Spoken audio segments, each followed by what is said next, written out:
Berbahagialah orang yang tidak berjalan menurut ajakan orang fasik, yang tidak berdiri di jalan orang berdosa, yang tidak duduk di dalam komplotan pencemooh. Tetapi yang kesukaannya ialah Taurat Tuhan dan yang merenungkan. Ia seperti pohon yang ditanam di tepi aliran air yang menghasilkan buahnya pada musimnya, tidak pernah layu daunnya, apa saja yang dilakukannya berhasil. Bukan demikian. Sebab itu orang fasik tidak akan tahan dalam penghakiman, dan orang berdosa dalam kumpulan orang benar.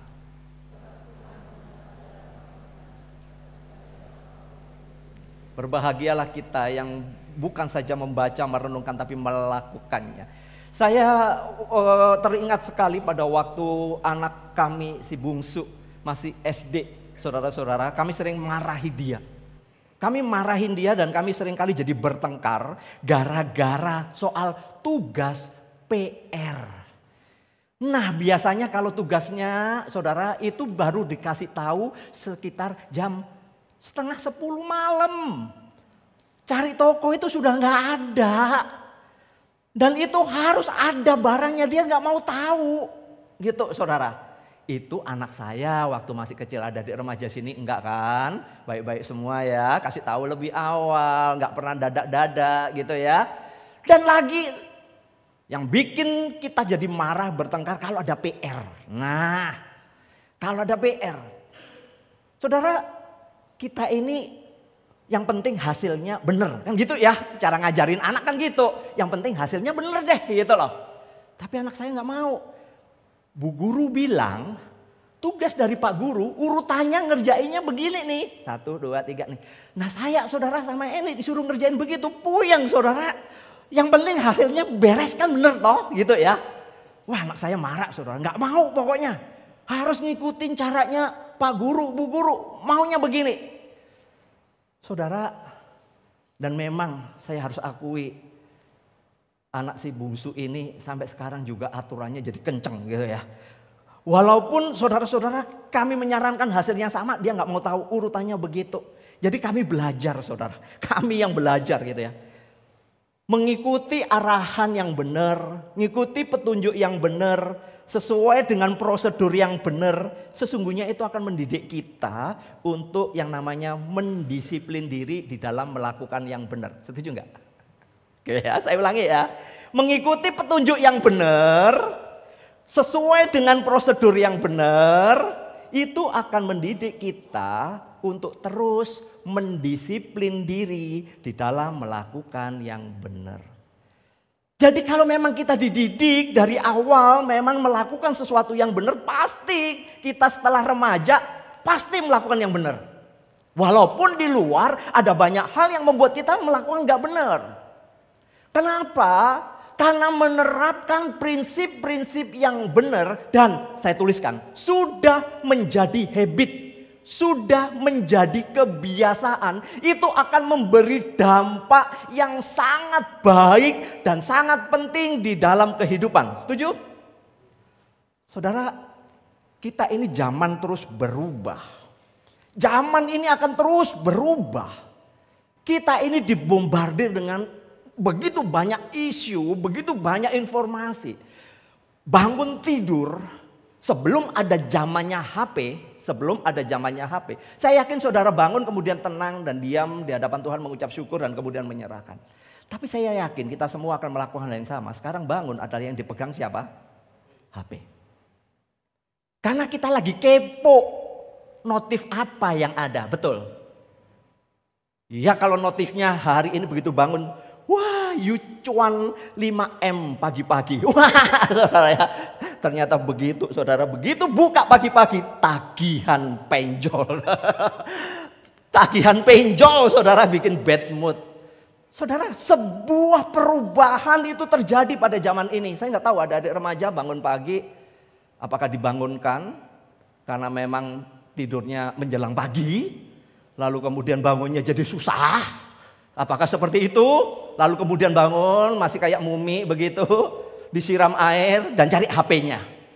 Atau bangun cari HP-nya dulu. Mager-mageran. Sampai jamnya kurang lebih 5 menit baru ke kamar mandi. Cukup 1 menit mandi, selesai semuanya. Sekali lagi, apakah kita punya kebiasaan kehidupan pribadi untuk membaca firman? Itu menjadi satu inner life. Inner life itu ada dari dalam dirimu. Ada di dalam hatimu yang udah menjadi habit, udah menjadi kebiasaan. Atau sesungguhnya kamu membaca firman itu karena disuruh oleh Lose, karena mengikuti program LTW 3 kita yang di sini, ya karena memang ada waktulah saya baru bisa baca firman. Entahkah saudara melakukannya pagi, siang atau malam, tapi saudara akan mengatakan ini karena memang hari ini saya belum baca. Kalau nggak baca itu nggak enak. Saudara, saya boleh mengatakan kalau kita membaca firman Tuhan hanya sebagai satu pelengkap kehidupan beragama, itu namanya outside life. Tetapi kalau menjadi satu inner life, saudara kapanpun mau baca, mau pagi, mau siang, sore, malam, tengah malam. Saudara kalau menjadi inner life itu akan berbicara kepada kita. Karena pada waktu kita membaca firman Tuhan itu adalah sedang menerapkan yang namanya relasi kedekatan dengan Tuhan. Kenapa ini penting? Karena kita sekali lagi ada di zaman yang berubah. Di dalam dunia yang terus berubah. Namun prinsip-prinsip firman Tuhan tidak akan pernah berubah yang dapat menjawab segala tantangan. Hari ini kita itu sedang memperingati yang namanya reformasi. Kita tahu reformasi bagaimana saudara-saudara kebenaran firman Tuhan itu diberitakan kembali, ditegaskan kembali. Supaya orang-orang percaya di zaman itu memegang kembali kepada otoritas firman. Dan kita melihat sampai kita ada di zaman ini. Di periode dunia yang semakin canggih, bahkan semua itu ada di dalam genggaman kita. Semakin lama saudara HP kita bukan hanya smartphone tetapi kemudian mampu nanti akan mengerjakan banyak hal. Pertanyaannya, apakah kemudian kecanggihan dunia itu menjadi pegangan kita atau kita masih kembali untuk membaca firman? Saudara, memang hari ini aplikasi Alkitab saudara bisa dapatkan melalui gadget saudara. Sangat gampang. Jarang sekali orang akan membawa Alkitab. Saudara, saya lebih suka fisiknya ketimbang saya membaca di gadget, di HP. Saya lebih suka yang fisik. Makanya saya membeli yang terjemahan yang kedua. Saudara, supaya saya bisa memahami kembali terjemahan pembaharuannya kayak apa. Tapi kalau di PC saya, di laptop saya, saudara, macam-macam terjemahan ada. Saya memang sengaja download macam-macam terjemahan Alkitab. Dari versi Inggris sampai versi Indonesia saya kumpulin semuanya. Supaya pada waktu saya membaca satu bagian, saya dimengertikan kembali oleh bagian yang lain di dalam versi terjemahan yang lainnya. Itu penting saudara, kalau dari gadget aja cuma sebentar kita sudah nggak tahu. Tetapi saudara, kalau di gadget saya ada aplikasi khusus misalnya. Saya akan membaca bagian Alkitab bahasa Ibrani. Ketika seorang mengatakan bahasa Ibraninya seperti ini, saya langsung cek saudara, apakah benar dia membacakan sesuai dengan apa yang tertulis di dalam Ibrani. Ketika seseorang mengatakan ini Yunani seperti ini, saya akan cek saudara, apakah benar seperti itu. Saudara, kalau bagi saudara adalah apakah ini menjadi yang penting bagi saudara? Adik-adik, apakah masih Alkitab itu ada di mejamu? Atau kemudian ini sudah diparkir dan ditutup dan kemudian menjadi berdebu? Karena saudara akan mengatakan, adik-adik akan mengatakan, sekarang kan pakai gadget. Bahkan gadget pun saudara-saudara kadang-kadang kebaktian saudara nggak buka Alkitabnya kan? Ayo remaja, siapa yang nggak buka Alkitabnya? Malah dengerin yang lainnya, saudara. Bener nggak? Kan kita itu nggak tahu ya, telinga kita itu disumpelin pakai apa ya? Pakai Bluetooth ya, namanya Bluetooth ya.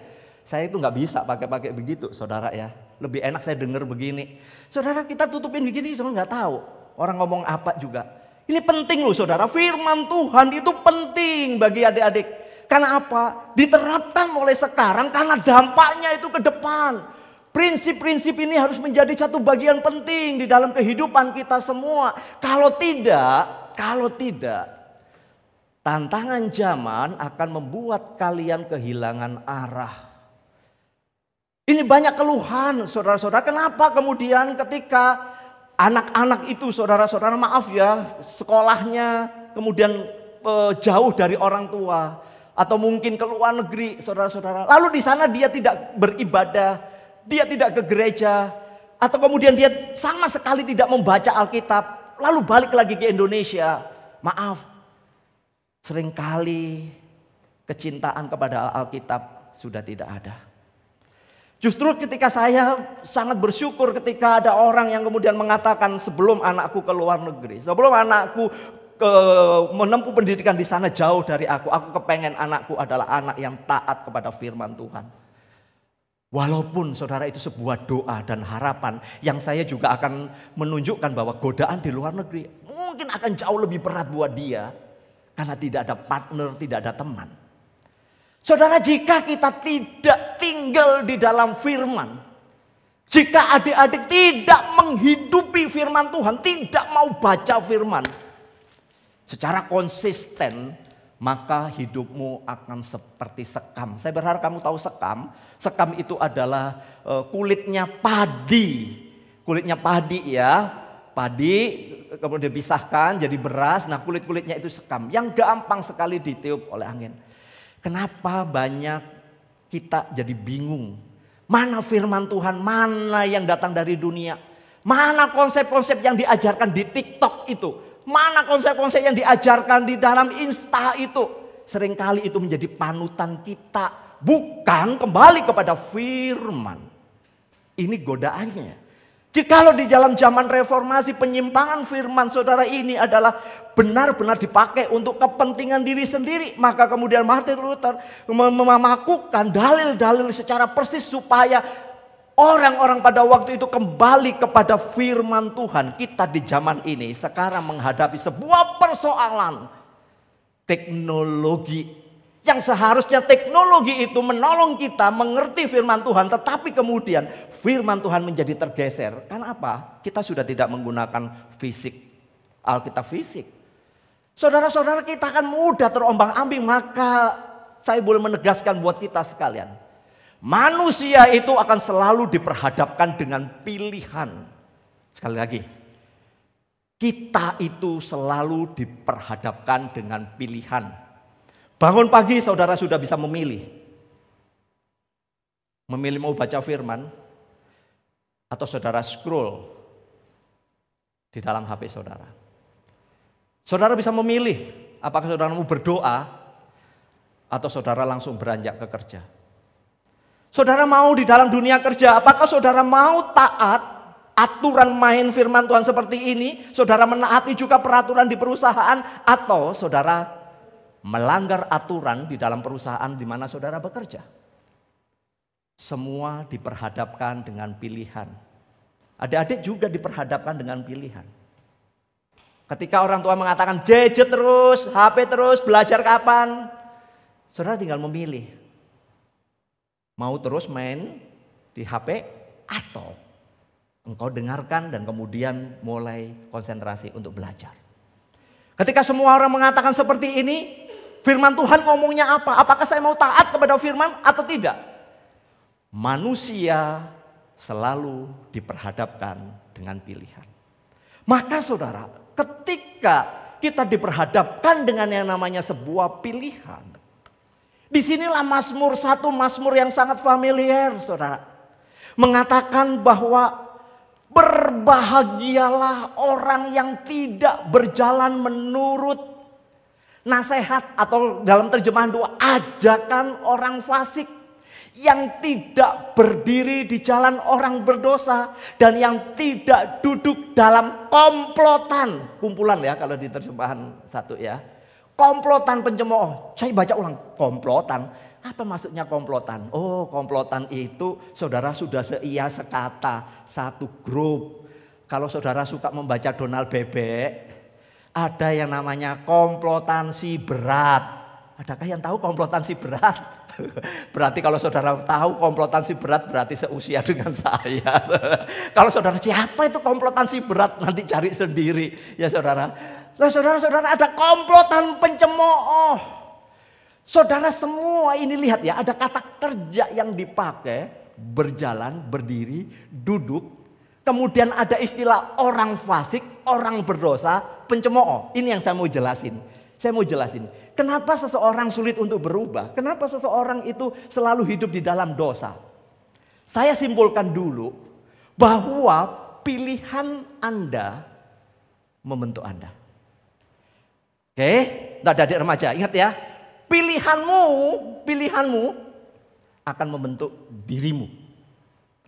Kalau pilihanmu mulai sekarang bandel, melawan orang tua, berontak, gak mau belajar, ngegame terus misalnya, saudara mager terus. Kalau itu pilihanmu, ya akan membentuk dirimu seperti itu. Next berikutnya ya kamu akan seperti itu jadi orangnya.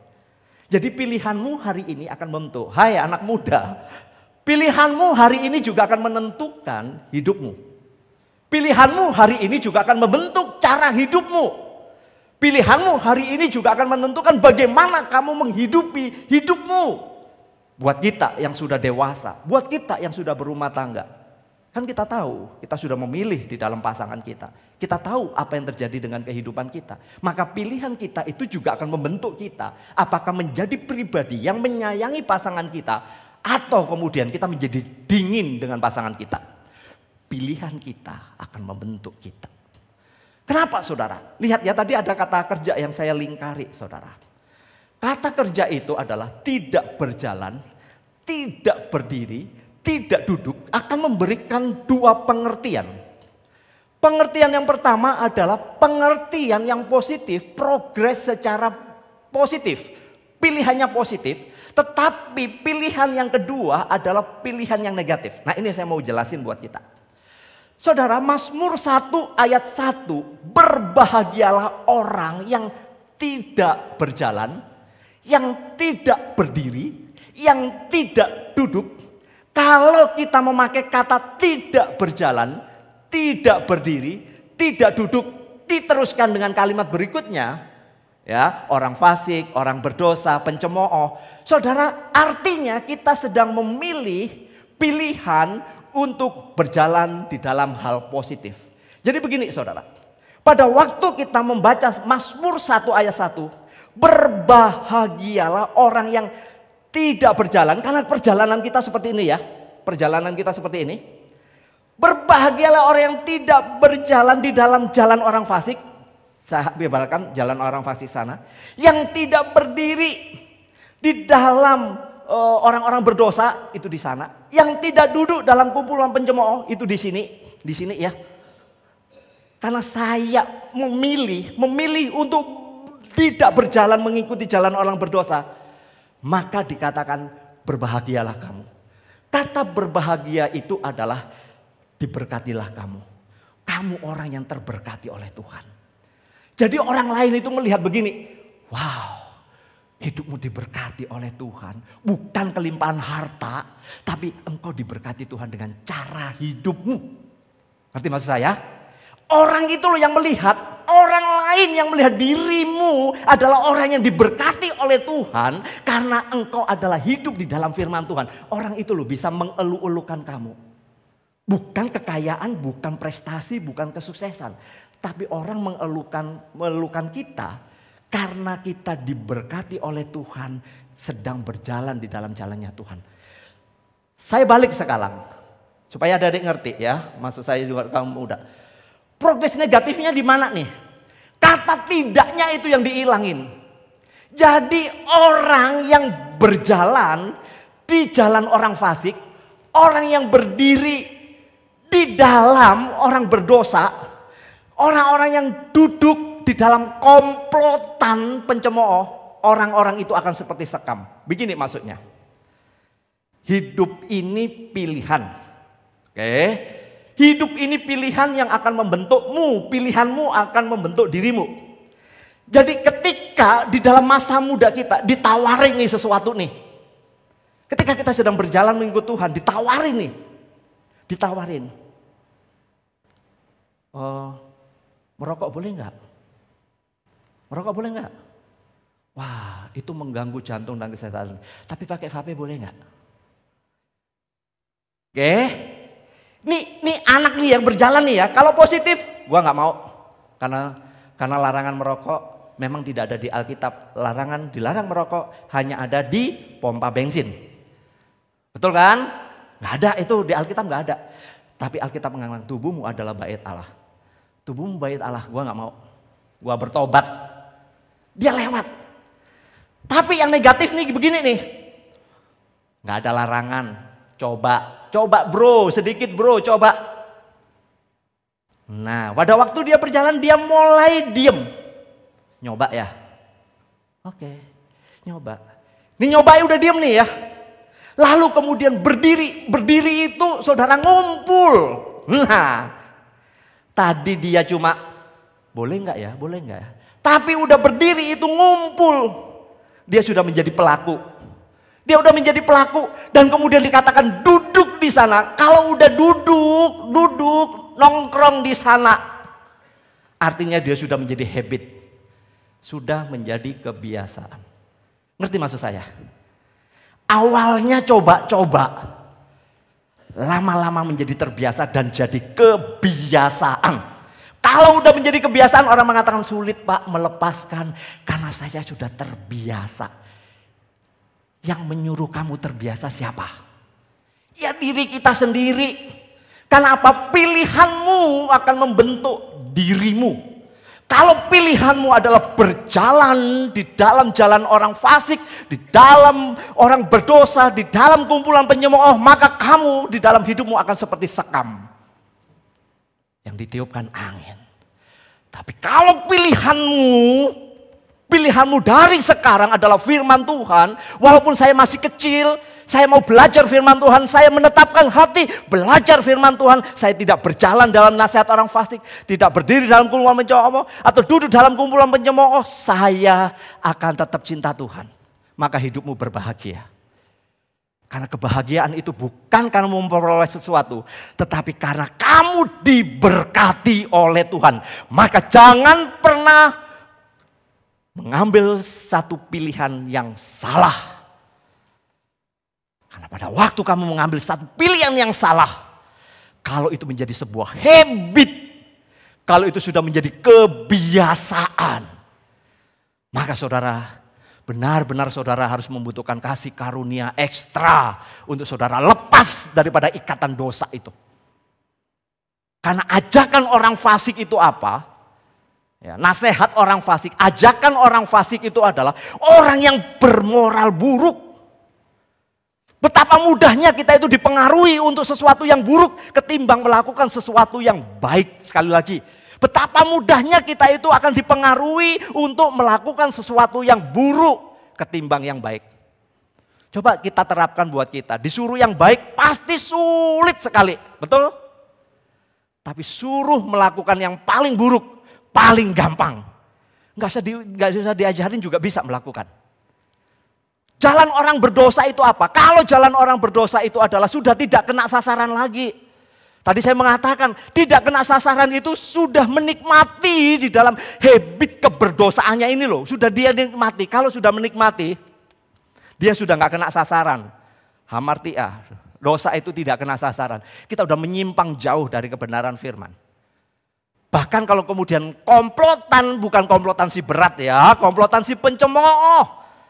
Itu adalah orang-orang yang sudah tidak menghargai kebenaran dan kebaikan. Mandarinya Bo Cheng Li. Ini benar-benar orang Bo Cheng Li ini saudara.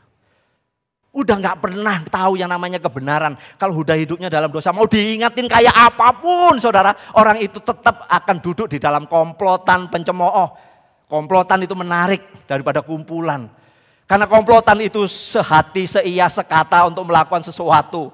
Saudara, karena ini adalah pencemooh, komplotannya ya sama-sama hidup dalam dosa dan terus bergeliman dalam dosa dan sulit sekali untuk keluar dari kebenaran. Saya menyimpulkan demikian dari dari Mazmur 1 ini. Dosa itu sifatnya progresif. Tahu ya adik-adik ya, progresif. Progresif itu bertambah terus. Satu kecenderungan atau tindakan yang jahat atau dosa itu akan mengarah ke tindakan dosa yang lain. Kasih contoh. Adik-adik remaja pernah bohongin mama enggak? Bohongin papa deh.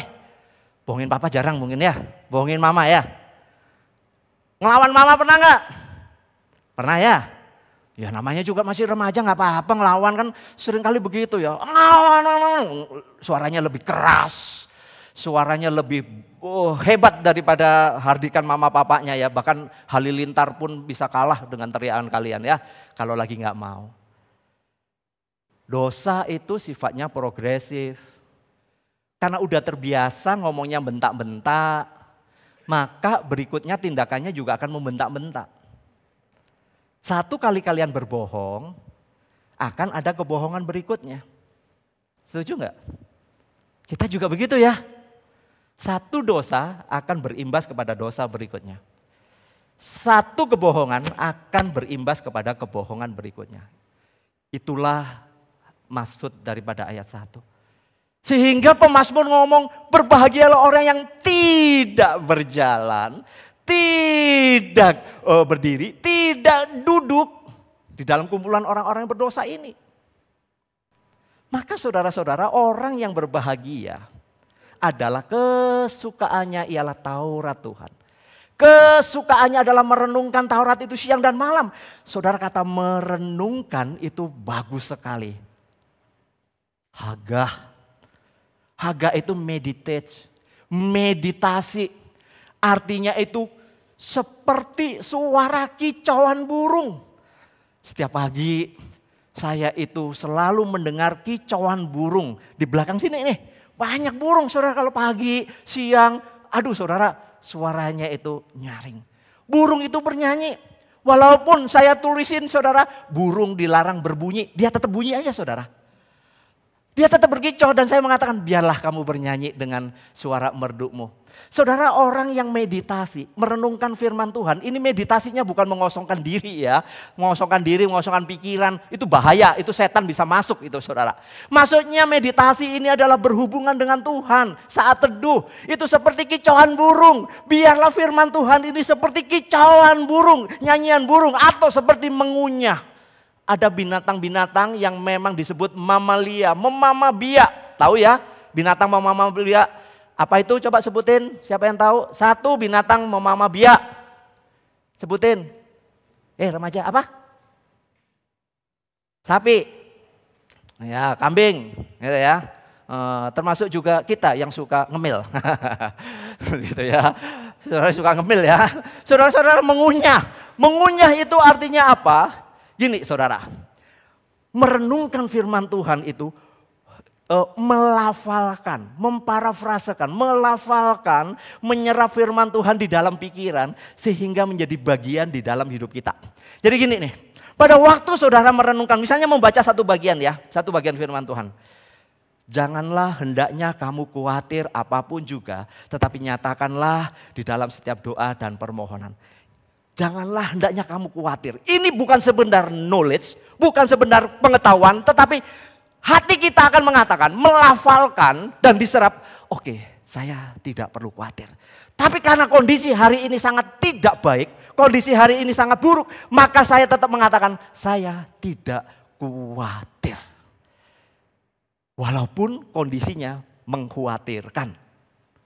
Tapi dia tidak pernah khawatir. Karena apa? Bukan karena sugesti ayat, tetapi karena tahu di balik yang mengatakan itu siapa. Bukan saya mensugesti diri, tetapi ada Allah yang sedang berbicara kepada saya, jangan kamu khawatir. Itulah yang membuat kita jadi tenang. Itulah yang disebut orang yang berbahagia, terberkati. Saudara mau punya duit banyak, kalau pikiranmu stres, you akan ke rumah sakit terus. You akan berobat terus, betul? Saudara gak punya duit juga bisa sakit, saudara mikirin gak punya duit kan? Stres juga. Tapi bagaimana saudara sebetulnya adalah memanage pikiran kita. Mau ada atau tidak, ketika kita mensyukuri apa yang ada. Bagaimana Tuhan memelihara, saya pikir tenang. Kalau saudara tanya, kalau hari itu Bapak tidak makan gimana? Saya tetap tenang. Saya tetap tenang. Walaupun Tuhan mengizinkan saya puasa hari itu karena saya tidak bisa membeli makanan misalnya. Saya tetap tenang. Kenapa? Saya pasti diberikan sebuah kekuatan oleh Tuhan. Saya akan bekerja. Bekerja apa? Bekerja apa saja yang penting halal. Maka dalam pekerjaan itu ada berkat untuk saya bisa makan.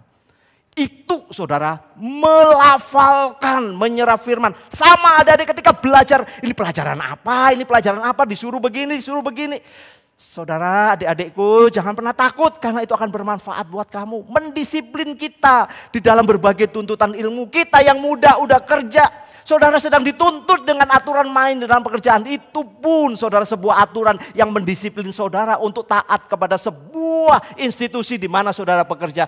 Ketika saudara punya firman, saudara bisa melafalkan itu dimanapun saudara. Karena apa saudara? Bagian ini saudara. Orang yang memilih jalan hidup yang benar akan menghindari cara berpikirnya orang fasik. Orang yang memilih jalan hidup yang benar, perilakunya tidak akan seperti orang fasik. Tidak akan pernah bergaul dengan orang fasik. Karena mindsetnya itu adalah firman Tuhan. Saudara, siapa yang bergaul dengan orang bijak akan menjadi bijak. Siapa yang berteman dengan orang bebal itu akan jadi malang. Kamu juga akan ikut bebal. Maka komplotanmu akan menentukan cara hidupmu. Dari remaja dengan siapa kamu berteman? Maaf kalau temanmu itu teman-teman yang resek. Teman-teman yang suka melawan, membantah, melanggar aturan. Hindari. Supaya kamu gak ketularan untuk menjadi orang yang seperti itu. Ingat firman Tuhan, bergaul dengan orang bijak. Kamu akan menjadi bijak, berteman dengan orang bebal akan menjadi malang. Saudara berteman dengan orang-orang yang pintar-pintar. Kalau saya di sekolah dulu teman-teman saya cari yang pintar-pintar. Pintar fisika, pintar kimia, pintar matematika. Saudara pintar bahasa Inggris. Walaupun tujuannya salah, nyontek. Saudara saya gak pernah nyatet dan mereka yang pintar-pintar yang ngajarin. Tapi saudara saya baru ngeh ya ternyata kumpul dengan teman-teman yang resek-resek itu malah membuat saya jadi bodoh. Bahkan sempat mau saudara dikeluarkan karena apa? Dipanggil orang tua saya ke sekolah. Gara-gara kenakalan. Bukan saya yang nakal. Komplotan si berat tadi yang nakal saudara. Jadi saya terimbas saudara. Orang tua saya dipanggil gara-gara komplotan si berat itu saudara. Sejak itu saya mengatakan no buat yang begitu. Saudara-saudara, dikatakan berbahagia karena apa? Kamu seperti pohon yang ditanam di tepi aliran air. Yang menghasilkan buahnya pada musimnya. Yang tidak pernah layu daunnya. Apa saja yang dilakukannya akan berhasil. Artinya pohon itu adalah pohon yang bertumbuh dengan baik. Akan menghasilkan buah yang baik. Tuhan Yesus berkata, pohon yang baik menghasilkan buah yang baik. Pohon yang tidak baik pasti buahnya juga tidak baik. Kamu sudah tinggal di dalam firman, kamu ada tinggal di dalam pokok yang benar yaitu Yesus sendiri. Maka seharusnya yang keluar dari hidupmu adalah buah yang baik. Buah-buah roh yang baik artinya juga menjadi berkat bagi orang lain. Artinya begini saudara, seperti pohon itu saudara, kalau rimbun waktu panas bisa buat berteduh. Kalau ada buahnya menghasilkan buah, buahnya juga bisa dimakan, menghasilkan. Seperti itulah kehidupan orang-orang percaya di dalam kehidupan kita. Saya mau melevelkan pohon ini ada 3 orang saudara, ada 3 orang tipe. Saudara tipe yang pertama adalah orang yang baru ditanam. Yang baru ditanam ini saudara dia baru belajar cinta firman Tuhan. Baru mau menelusuri firman Tuhan. Maka saudara dia sedang bertumbuh. Kecintaannya kepada firman Tuhan sedang dibuatkan kebiasaan. Jadi dibiasa ini. Kayak adik-adik itu dipaksa untuk baca firman Tuhan di kelas remaja. Artinya dibiasakan supaya membaca awal yang baik. Lalu kemudian saudara tipe yang kedua adalah sudah mulai gede. Udah mulai rimbun, artinya saudara sudah kuat tanamannya. Firman ini sudah menjadi hidupnya, inner life-nya. Menjadi bagiannya, saudara membaca firman, merenungkan bukan cari pengetahuan. Tetapi menjadi sebuah relasi dirinya dengan Tuhan. Maka tipe yang orang ketiga adalah orang yang menghasilkan. Artinya apa? Kalau udah tahu firman Tuhan, udah ngerti firman Tuhan, udah dilakukan firman Tuhan, sekarang menjadi berkat bagi orang lain. Ajak orang lain yang belum bisa baca firman, diajari cara baca firman Tuhan. Ngerti ya sampai sini ya? Sebetulnya LTW3 itu tujuannya seperti itu. Kita yang gak biasa, dibuat biasa untuk membaca firman. Adik-adik supaya tahu nih, adik-adik remaja ya. Kan di kelas tiap minggu diajarin kan. Diajarin firman supaya kalian terbiasa. Kalau udah terbiasa nanti jadi di kelas pemuda, udah biasa baca firman, PA, udah biasa gitu loh, udah biasa. Tapi kalau gak biasa, pusing gua. Lebih pusing mana? Main game, main gadget atau baca HP? Baca firman. Ya baca firman, kan main HP gampang. Nah, saudara habitnya ke sana. Tapi kalau yang ketiga tadi saudara, banyak orang udah tahu, udah ngerti firman, tapi seringkali orang itu tidak melakukan, dalam arti tidak mau menjadi berkat. Gak mau bagiin loh orang lain, gak mau loh ngajain orang lain. Saudara mau mengatakan gini, biarin saya diisi terus. Kalau saudara diisi terus, itu seperti laut mati. Yang cuma terima air lalu kemudian air itu tidak tersalurkan. Air itu menjadi asin. Sama saudara, kalau saudara hanya terima firman terus untuk diri saudara. Itu seperti selokan yang mampet. Kalau selokan itu mampet, tidak tersalurkan. Air selokan itu akan menjadi keruh dan bau. Betul? Bau dan kemudian jadi jentik-jentik. Banyak orang Kristen hidupnya, maaf, seperti selokan yang mampet. Tidak bisa menyalurkan. Harusnya menjadi berkat loh. Harusnya saudara itu ngerti firman, bagiin kepada orang. Saudara ajarkan kepada orang. Dengan cara saudara, dengan kemampuan saudara. Karena saudara adalah pohon yang sudah tumbuh. Pohon yang seharusnya menghasilkan buah. Harusnya seperti itu. Saudara, tapi seringkali kita mandek. Dan ingat firman Tuhan. Pohon yang tidak menghasilkan buah, kapak sudah tersedia. Benar enggak? Saudara, bukankah mengerikan? Maka kalau kita memperhatikan dalam bagian ini, kehidupan orang benar itu akan menghasilkan hidup yang baik dan benar. Di tengah keadaan, sesulit apapun, orang itu tetap menghasilkan buah roh yang baik. Karakter orang akan nampak ketika situasi yang dihadapinya adalah situasi yang sulit. Itu akan nampak. Seorang anak akan nampak karakternya ketika menghadapi sesuatu yang sulit. Ada anak yang langsung marah-marah, saudara. Emosi. Bete. Ada anak pemuda yang betean, saudara. Ada orang-orang dewasa yang ngambekan, saudara. Kenapa? Karena dirinya nggak dewasa. Orang benar, hidupnya benar. Tengah sulit apapun dia tetap benar.